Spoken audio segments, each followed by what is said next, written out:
Hi there, I'm Shane Spiers and welcome to another edition of the Performance Brief where we give you one breakthrough business idea in just 5 minutes. My guest today is Professor Peter Hawkins. Peter, a very warm welcome. How are you today? Great, Shane, and it's good to be speaking with you. Brilliant. For those of you that don't know him, amongst his many roles, Peter is Professor of Leadership at Henley Business School, Chairman of Renewal Associates and Chairman of Metaco South Africa. He is a leading consultant, writer and researcher in leadership and leadership development and an international thought leader in executive teams, systemic team coaching and coaching supervision.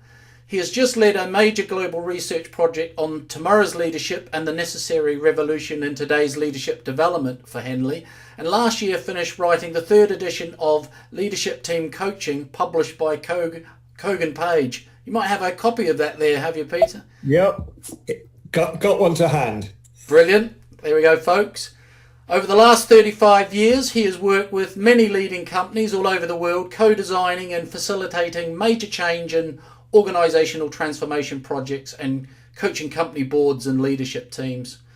Peter, the title of our interview today is Why Leadership Teams Are So Important to Growing Businesses, and we have 5 minutes for the interview. If you're ready, I'll start the clock.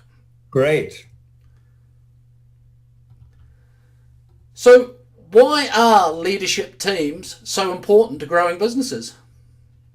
Well, given that we know that over half of startup businesses fail in their first 2 years, and we also know that some businesses, often referred to as unicorn businesses, are ones that go from startup to $1 billion of value within just a few years. And there's been a lot of research about what's the difference. And one of the prime factors is this business run by a team or just by a charismatic founder? The days when in any organization, small or large, all the integration of the different needs of your stakeholders could be dealt with by your CEO are past and gone. The complexity of the world today to meet the investors' needs, the customers' needs, the employees' needs, the suppliers' needs, the communities where you operate, to balance all those different stakeholders, you not only need a leadership team, right, that can bring together all those interests and synergize them, but you also need people who can represent the whole company, not just their part of it. So I wrote an article about 5 years ago called The Heroic CEO is Dead, Long Live the Team. Right.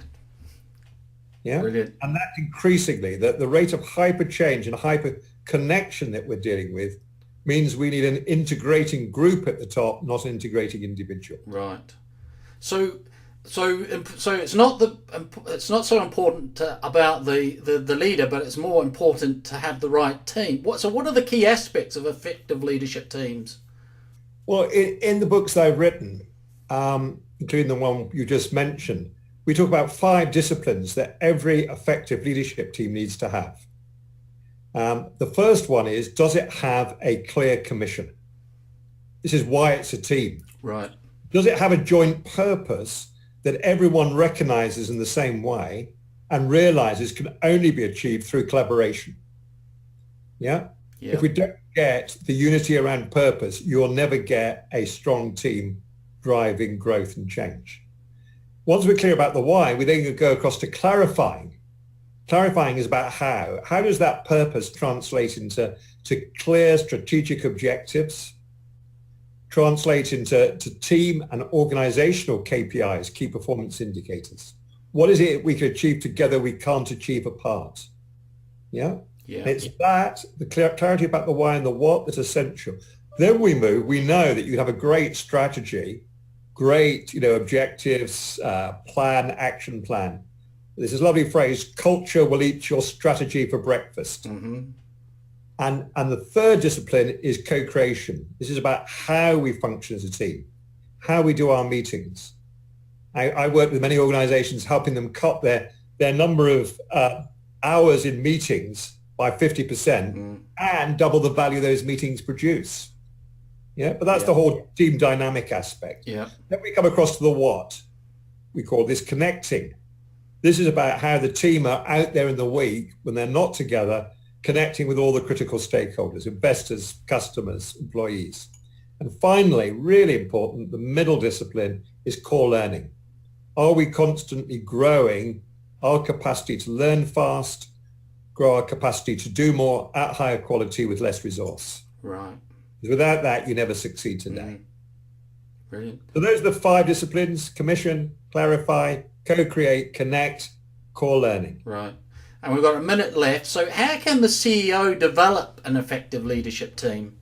Well, one of it is I have a 4-stage model that's in the book, which I co-wrote with 4 different CEOs, and only use things they found helpful, which talks about the journey from being a team manager, running around trying to second manage everything that happens in the organization, spinning all the plates. Yeah.